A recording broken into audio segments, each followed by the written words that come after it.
로마서 3장 이하 말씀입니다. 쉬운 성경을 사용하였습니다.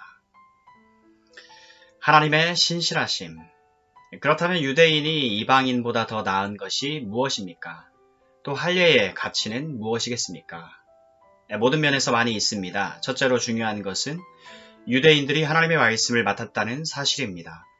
그런데 만일 유대인 중에 하나님을 믿지 않는 사람이 있다면 어떻겠습니까?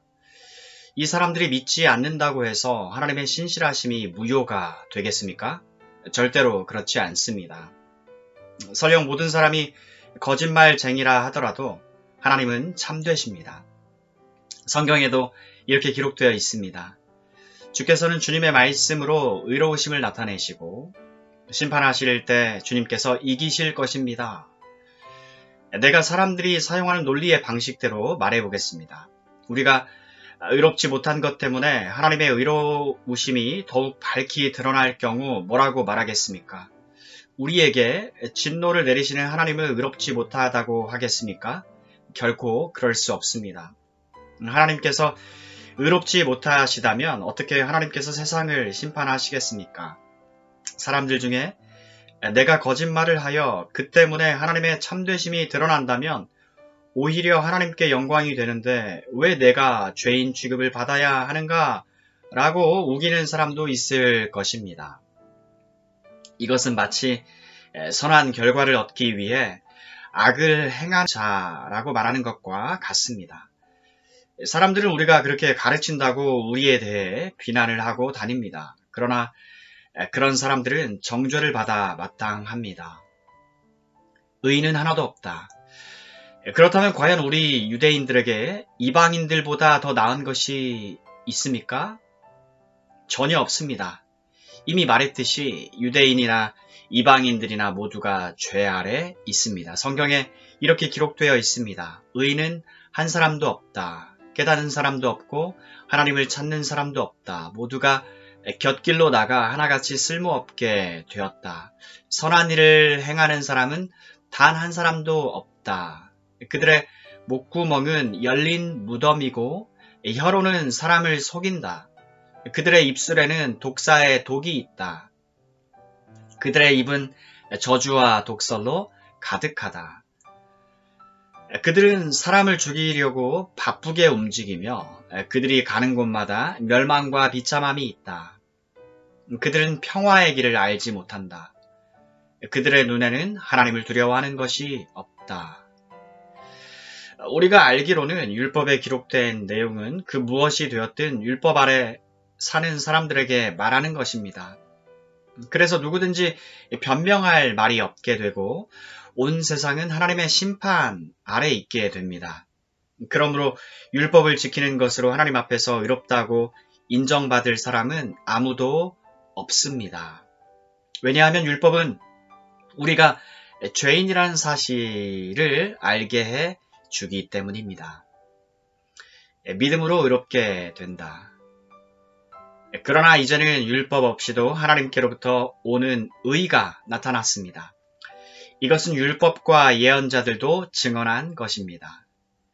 하나님께로부터 오는 의는 예수 그리스도를 믿는 믿음을 통해 옵니다. 이 의는 믿는 사람이라면 누구에게나 주어지는 것이며 사람을 차별하지 않습니다. 모든 사람이 죄를 지어 하나님의 영광에 이를 수 없게 되었습니다. 그런 사람이 그리스도 예수께서 주시는 속죄를 통해 하나님의 은혜로 의롭다는 판단을 받습니다. 그것은 하나님께서 거저 주시는 선물입니다. 하나님께서 예수님을 화목 제물로 내어주셨으며 누구든지 예수님의 피를 믿음으로 죄를 용서받게 됩니다. 하나님은 이전에 살았던 사람들이 지은 죄에 대해 오래 참으심으로 심판하지 않으셨습니다. 이렇게 하여 하나님께서는 그분의 의로우심을 보이셨습니다. 하나님께서 이 시기에 그분의 의로우심을 보이신 것은 하나님 자신이 의로우시다는 것과 예수님을 믿는 사람을 의롭게 하신다는 것을 보이기 위해서였습니다. 그러면 사람이 자랑할 것이 어디 있겠습니까? 자랑할 것이라고는 하나도 없습니다. 어떠한 법으로 사람이 의롭게 됩니까? 율법을 지키는 데서 오는 것입니까?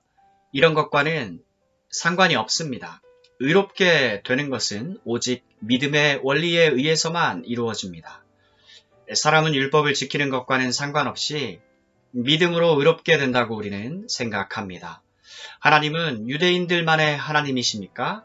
이방인들의 하나님은 되지 않습니까? 하나님은 이방인들의 하나님도 되십니다. 하나님은 오직 한 분이시므로 그분은 할례를 받은 사람이나 할례를 받지 않은 사람이나 동일하게 믿음으로 의롭게 해 주십니다. 그렇다면 우리가 이 믿음을 가지고 율법을 무효로 만들고 있습니까? 그렇지 않습니다. 오히려 믿음을 통하여 율법을 더 굳게 세웁니다. 아브라함의 믿음과 의. 그러면 이 문제에 대해 우리의 조상 아브라함이 발견한 것은 무엇이라고 말할 수 있겠습니까? 아브라함이 행위를 통해 의롭다함을 얻었다면 그에게는 자랑할 것이 있었을 것입니다. 그러나 하나님 앞에서는 자랑할 것이 없습니다. 성경이 뭐라고 말합니까? 아브라함이 하나님을 믿으니 그 믿음을 그의 의로 여기셨다라고 하지 않습니까? 일을 해서 품삯을 받는 사람은 그가 받는 품삯을 당연히 받을 것을 받는 것으로 생각하지 선물을 받는 것으로 생각하지 않습니다. 그러나 일을 하지 않는데도 품삯을 받는 사람이 있다면 그가 경건하지 않은 사람을 의롭다고 여기시는 하나님을 믿기 때문에 하나님께서 그의 믿음을 보시고 의롭다고 여기시는 것입니다. 다윗은 행한 것과는 관계없이 하나님께서 의롭다고 인정하시는 사람이 받은 복에 대해 다음과 같이 말했습니다. 자기 죄를 용서받고 자기 허물이 가려진 사람은 복이 있다. 주님께서 죄 없다고 인정해 주는 사람은 복이 있다. 그렇다면 이 복이 할례를 받은 사람들에게만 내리는 것입니까? 아니면 할례를 받지 않은 사람들에게도 내리는 것입니까? 우리는 앞에서 아브라함의 믿음이 의로 여김을 받았다고 말했습니다. 어떤 상황에서 이런 일이 발생했습니까? 아브라함이 할례를 받은 뒤였습니까? 아니면 할례를 받기 전이었습니까? 아브라함이 의롭다함을 받은 것은 할례를 받은 후가 아니라 할례를 받기 전이었습니다. 아브라함은 할례를 받기 전에 믿음으로 의롭다함을 받았으며 그 표로서 할례를 받은 것입니다. 그러므로 아브라함은 할례를 받지 않고도 하나님을 믿는 모든 사람들이 의롭다 여김을 받을 수 있도록 모든 믿는 사람의 조상이 되었습니다. 또 아브라함은 할례 받은 자의 조상이기도 합니다. 이 말은 그가 할례 받은 사람들 뿐만 아니라 우리 조상 아브라함이 할례를 받기 전에 가졌던 믿음의 발자취를 따라가는 사람들의 조상도 된다는 의미입니다. 하나님의 약속은 믿음을 통해 성취된다. 하나님께서 아브라함과 그의 후손에게 그들이 세상을 물려받을 상속자가 되리라고 하신 약속은 율법을 통해 온 것이 아니라 믿음으로 인한 의를 통해 주신 약속입니다. 만일 율법을 지키는 사람이 상속자가 된다면 믿음은 쓸모가 없어지고 약속도 무용지물이 되고 말 것입니다. 율법은 하나님의 진노를 야기하지만 율법이 없다면 율법을 범하는 일도 없을 것입니다. 그러므로 하나님의 약속은 믿음을 통해 주어집니다. 이렇게 하신 것은 하나님께서 아브라함의 모든 자손에게 약속을 은혜로 주시기 위해서입니다. 모세의 율법 아래 사는 사람뿐만 아니라 우리 모두의 조상 아브라함처럼 믿음으로 사는 사람들 전부가 아브라함의 자손이 됩니다. 성경에 내가 너를 많은 민족의 조상으로 삼았다고 기록되어 있는 것처럼 아브라함은 그가 믿은 하나님 곧 죽은 사람도 살리시며 없는 것도 있게 하시는 하나님을 믿었습니다. 아브라함은 소망이 전혀 없었지만 하나님께서 내 자손이 이와 같이 많아질 것이다 라고 말씀하신 대로 자기가 많은 민족의 조상이 될 것을 믿고 소망하였습니다. 아브라함은 100살이나 되어 거의 죽은 사람이나 다름없게 되었고 사라도 나이가 많아 아기를 낳을 수 없다는 것을 알았지만 하나님을 믿는 믿음이 약해지지 않았습니다. 그는 하나님의 약속에 대해 불신하거나 의심하지 않고 오히려 그 약속을 굳게 믿어 하나님께 영광을 돌렸습니다. 아브라함은 하나님께서 친히 약속하신 것을 이루실 능력이 있다는 것을 확신했습니다. 이것이 바로 하나님께서 그 믿음을 그의 의로 여기셨다라고 말씀하신 이유입니다. 그의 의로 여기셨다는 말은 아브라함만을 위해 기록된 것이 아닙니다. 그 말은 우리 주 예수님을 죽은 자 가운데서 다시 살리신 분을 곧 하나님을 믿음으로 의롭다함을 얻게 될 우리를 위해서도 기록되었습니다. 예수님은 우리의 죄 때문에 죽임을 당하셨고 우리를 의롭게 하시려고 다시 살아나셨습니다. 의롭다함을 얻은 결과 우리가 믿음으로 의롭다함을 받았으므로 우리는 우리 주 예수 그리스도로 말미암아 하나님과 함께하는 평강을 누리고 있습니다. 예수 그리스도에 의해서 또 믿음으로 우리는 지금 우리가 서 있는 이 은혜의 자리에 들어와 있습니다. 그리고 하나님의 영광을 소망하며 즐거워합니다. 이뿐만 아니라 우리는 환난을 당하더라도 즐거워합니다. 그것은 환난이 인내를 낳고 또 인내는 연단된 인품을 낳고 연단된 인품은 소망을 낳는 것을 알기 때문입니다. 이 소망은 절대로 우리의 기대를 저버리지 않습니다. 그것은 하나님께서 우리에게 주신 성령을 통해 우리 마음에 하나님의 사랑을 부어주셨기 때문입니다. 우리가 아직 연약할 때에 그리스도께서 시의 적절할 때에 경건하지 않은 사람들을 위해 죽으셨습니다. 의인을 위해 죽는 사람은 거의 없습니다. 간혹 선한 사람을 위해 죽겠다고 나서는 사람이 있을는지는 모르겠습니다. 그런데 그리스도께서는 우리가 아직 죄인이었을 때에 우리를 위해 죽으셨습니다. 이것으로써 하나님께서는 우리를 향한 그분의 사랑을 나타내셨습니다. 그러므로 우리는 그리스도의 피로 말미암아 의롭다함을 얻었으므로 우리가 그리스도를 통해 하나님의 진노로부터 구원을 받을 것은 더욱 확실합니다. 우리가 하나님과 원수가 되었을 때도 그리스도의 죽음을 통해 하나님과 화해하게 되었다면 이렇게 하나님과 화목을 누리고 있는 사람들이 그분의 생명으로 말미암아 구원을 받게 될 것은 더욱 확실합니다. 이뿐만 아니라 우리는 이제 우리 주 예수 그리스도를 통해 하나님 안에서 즐거워합니다. 예수 그리스도로 말미암아 이제 우리는 하나님과 화해하게 되었습니다. 아담과 그리스도.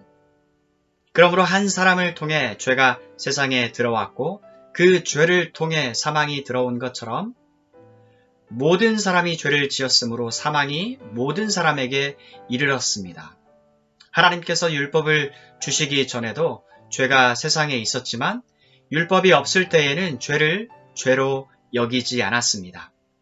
그러나 사망은 아담 시대부터 모세 시대에 이르기까지 심지어 아담이 지은 죄와 똑같은 죄를 짓지 않은 사람들마저 지배하였습니다.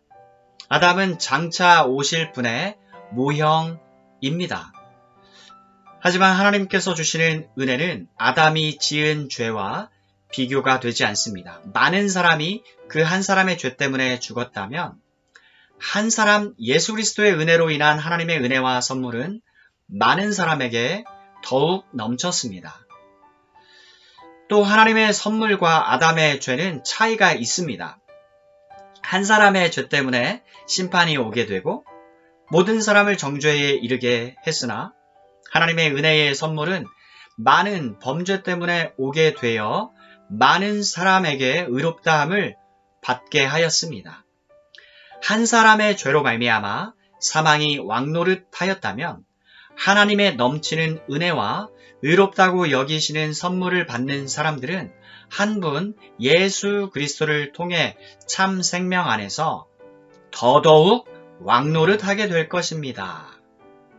그러므로 한 사람의 범죄 때문에 모든 사람이 죄인이 되었지만 한 사람의 의로운 행동 때문에 모든 사람에게 생명을 낳게 하는 의로움이 발생했습니다.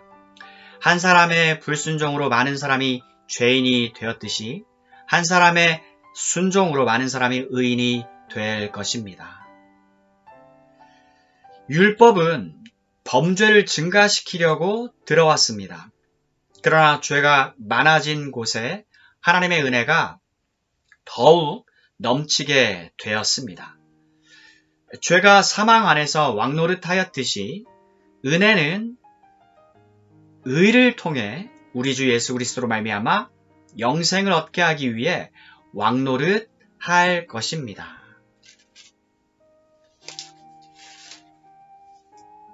성령 안에 있는 생명 8장. 그러므로 이제 그리스도 예수 안에 있는 사람은 정죄를 받지 않습니다. 그것은 그리스도 예수 안에서 생명을 주시는 성령의 법이 죄와 사망의 법에서 여러분을 해방시켰기 때문입니다. 율법이 죄의 본성 때문에 연약하여 할 수 없었던 것을 하나님께서는 죄를 없애기 위해 자신의 아들을 죄 있는 사람의 모양으로 보내심으로써 행하셨습니다. 하나님께서는 죄인들 속에 거하고 있는 죄에 대해 유죄 판결을 내리셨습니다.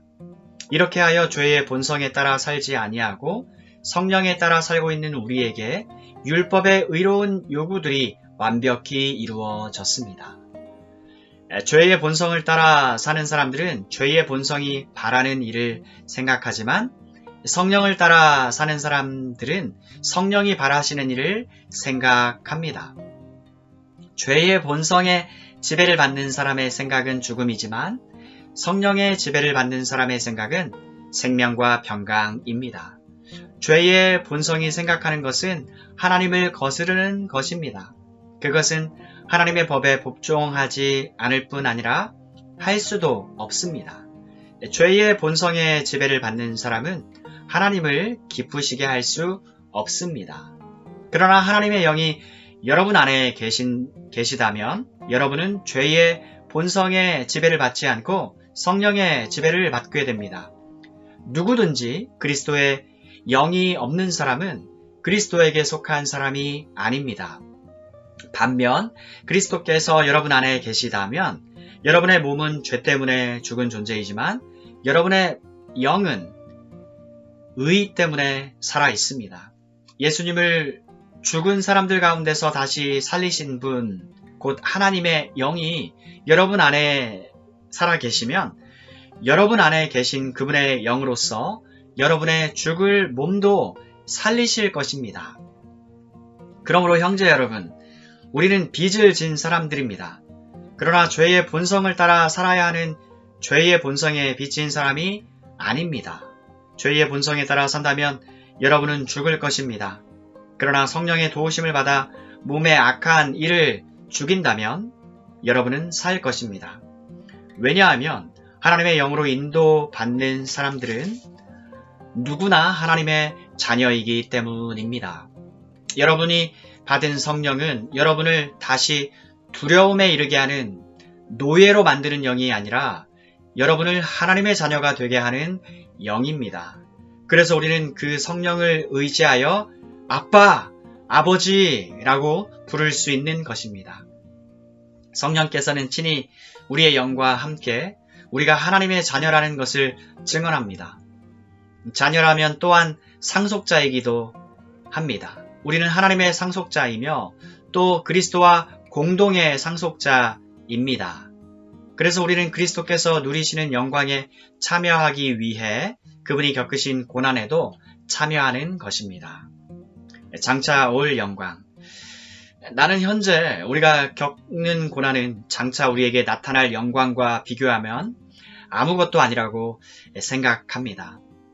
모든 피조물은 하나님의 자녀들이 나타나기만을 간절히 기다리고 있습니다. 피조물은 허무하게 되었습니다. 그렇게 된 것은 피조물이 원해서가 아니라 그렇게 하신 하나님의 뜻 때문이었습니다. 하지만 소망은 있습니다. 그것은 피조물도 썩어짐의 굴레에서 해방되어 하나님의 자녀가 누리는 영광스러운 자유에 참여하리라는 소망입니다. 우리는 모든 피조물이 이제까지 신음하고 해산의 고통을 겪고 있다는 것을 압니다. 피조물만 아니라 성령의 첫 열매를 받은 우리들 자신도 속으로 신음하여 우리가 하나님의 자녀가 되는 것과 우리 몸이 구속될 것을 간절히 기다리고 있습니다. 우리는 이러한 소망으로 구원을 받았습니다. 눈에 보이는 소망은 소망이 아닙니다. 보이는 것을 소망하는 사람이 어디 있겠습니까? 따라서 우리가 아직 보지 못한 것을 소망한다면 우리는 그것을 인내함으로 기다려야 합니다. 이처럼 성령께서는 우리의 약함을 도와주십니다. 우리는 무엇을 기도해야 하는지도 모르지만 성령께서는 말로 다 표현할 수 없는 간절함으로 우리를 위해 중보 기도를 하십니다. 사람의 마음을 꿰뚫어 보시는 하나님께서는 성령 하나님의 생각이 무엇인지를 아십니다. 그것은 성령께서 하나님의 뜻을 따라 성도들을 위해 중보 기도를 하시기 때문입니다. 우리는 하나님께서 모든 일을 하나님을 사랑하는 사람, 즉 하나님의 목적을 위해 부름을 입은 사람들의 선을 위하여 하신다는 것을 알고 있습니다. 하나님께서는 전부터 아셨던 사람들을 그분의 아들과 동일한 형상을 갖도록 미리 정하시고 하나님의 아들을 많은 형제들 중에서 맏아들이 되게 하셨습니다.